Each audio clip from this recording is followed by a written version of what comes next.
Hello guys, welcome back to my channel world of drama. आज मैं आपके लिए Korean BL drama a shoulder to cry on का episode 4 लेकर आई हूँ।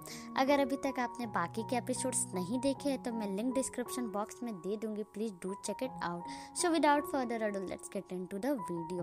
पिछले एपिसोड में हमने देखा था कि डायोल तेहुन से पूछ ही लेता है कि क्या उसने किसी की जान ली है। इस सवाल से तेहुन को ठेस तो पहुंचती है, पर फिर भी वो गुस्से में डायोल से कह देता है कि शायद ऐसा हो सकता है। ये सुनकर डायोल चौंक जाता है और आखिरी बार तेहुन को देखकर वहां से चला जाता है। डायोल जिस तरह से तेहुन को देखता है, तेहुन को बिल्कुल भी अच्छा नहीं लगता। आगे हम तेहुन के पास्ट को देखते हैं। तेहुन अनाथ होता है। किसी से भी बात नहीं करने की वजह से तेहुन को साइकाइट्रिस्ट से दिखाया जाता है। डॉक्टर को तेहुन बहुत पसंद आता है, इसलिए वो और उसका पति तेहुन को अडॉप्ट करने का फैसला करते हैं, क्योंकि बच्चे की चाह उन्हें भी थी। जब डॉक्टर तेहुन को ये बात बताती है कि वो तेहुन को अपने साथ अपने घर हमेशा के लिए ले जा रही है, तो पहली बार तेहुन के चेहरे पर स्माइल आती है।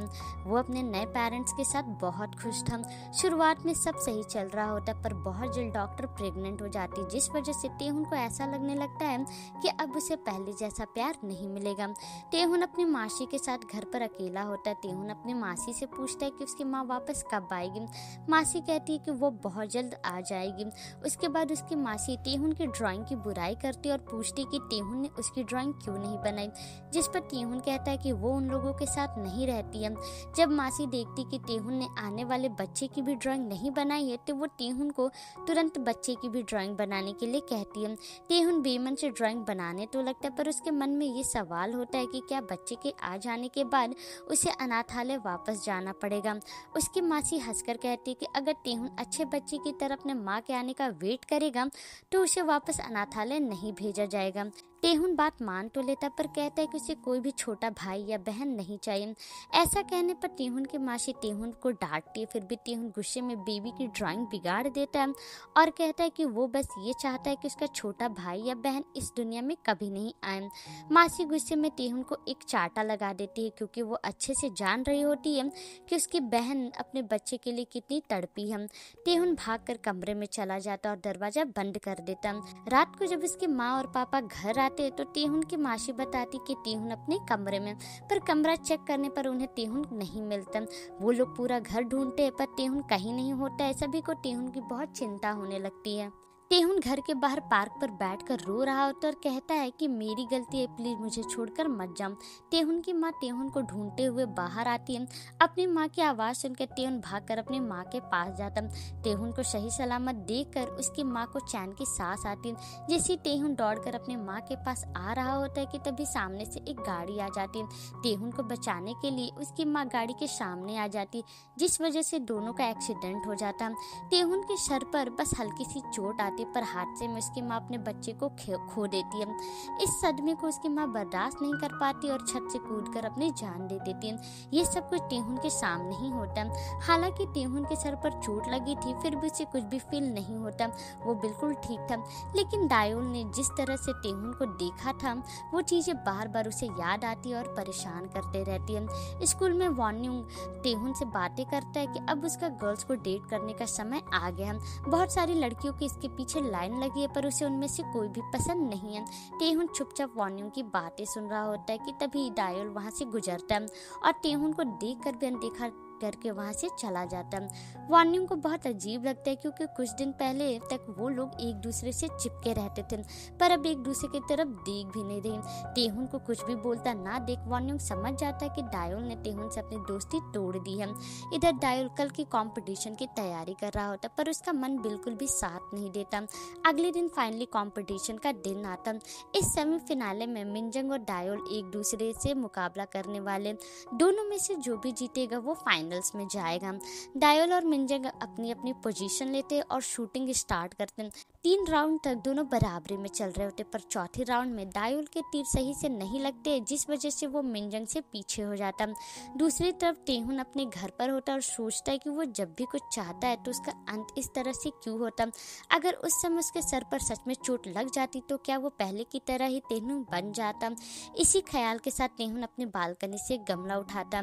इधर मिनजंग और डायोल डायोल अपने आखिरी राउंड खेलते हैं जिसमें ध्यान नहीं लगा पाने की वजह से और टेहुन और अपने सवालों को याद करने की वजह से डायोल ठीक से शूट नहीं कर पाता है, जिस वजह से उसे बहुत कम नंबर मिलते हैं। और इधर टेहुन अपने सर पर गमला मारकर चोट लगा लेता है जिससे उसे बहुत ब्लीडिंग भी होने लगती है।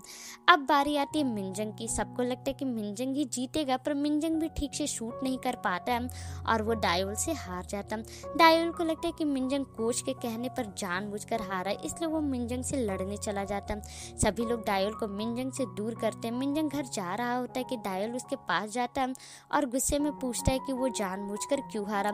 उसने उसे कोच से बातें करते सुन लिया था।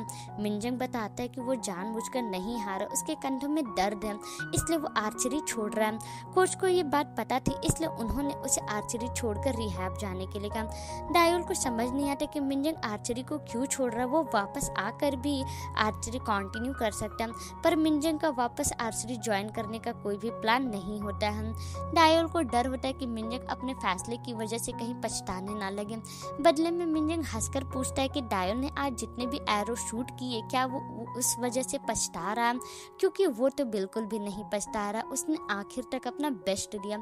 इतना कहकर मिनजंग चला जाता है, पर जाने से पहले वो डायोल को उसकी जीत की बधाई देता है और फाइनल्स में जीतने के लिए कहता है। डायोल भी घर जा ही रहा होता है कि तभी टेहुन बेहोशी की हालत में डायोल को अधूरा मैसेज करता है कि सिर्फ उसकी वजह से ये हो रहा है। डायोल मैसेज समझ नहीं पाता है, इसलिए वो टेहुन को कॉल लगाता है। टेहुन धीमी आवाज में कहता है कि पहले वो ऐसा नहीं था, वो ठीक था, लेकिन उसकी वजह से ये सब हो रहा है, उसे चक्कर आ रहे और वो ब्लीडिंग कर रहा है।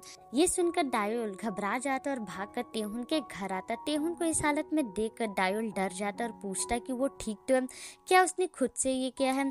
टेहुन डायोल से पूछता है कि वो यहाँ क्या कर रहा है, क्या उसे उसकी चिंता हो रही है।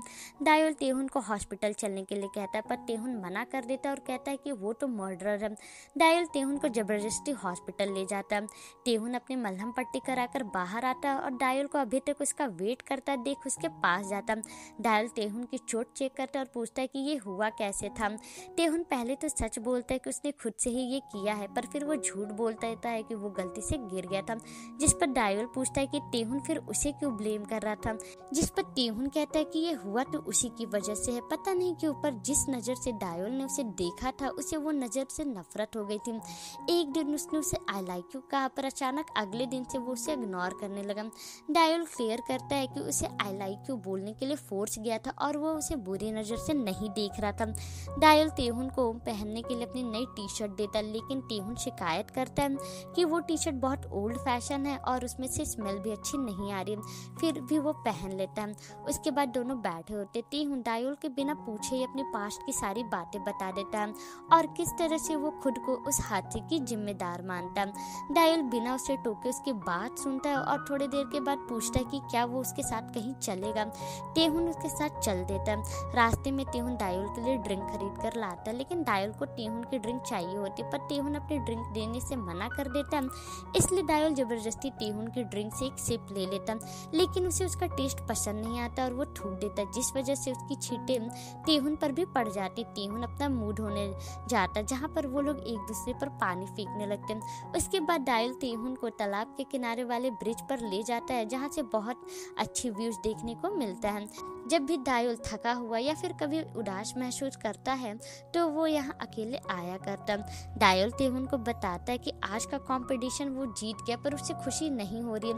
पहले वो जीतने के लिए बहुत डेस्परेट रहता था, शायद इसलिए क्योंकि उसने उतना बेहतर नहीं किया जितना वो कर सकता था, या फिर शायद उसने गलत फैसला ले लिया। इसलिए अब से वो किसी भी चीज को लेकर, चाहे वो आर्चरी ही क्यों ना हो, वो पछतावा फील नहीं करेगा। टेहुन को डायोल की बातें समझ में नहीं आती। आगे डायोल कहता है कि वो लोगों को कंफर्ट करने में अच्छा नहीं है, इसलिए वो उसे यहाँ लेकर आया है। ये बात तो वो भी जानता है कि उसके कोई दोस्त नहीं है, उसकी जिंदगी बस घर, स्कूल और आर्चरी तक ही थी। इसलिए वो टेहुन से बस ये कहना चाहता है कि उसके अतीत में जो भी हुआ उसमें उसकी गलती नहीं है। टेहुन ये सुनकर बहुत इमोशनल फील करने लगता है। ऐसा लगता है जैसे वो चाह रहा था कि कोई उससे ये बात कहे कि जो भी हुआ उसमें उसकी गलती नहीं है।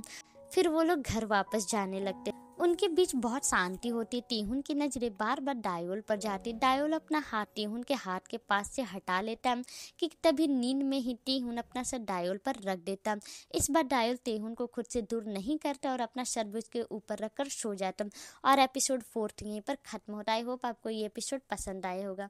अगर आपको ये एपिसोड पसंद आया है तो आप मेरे वीडियो को लाइक और कमेंट कर सकते हैं और मेरे चैनल को सब्सक्राइब भी कर सकते हैं। तब तक मिलते हैं नेक्स्ट वीडियो में। बाय।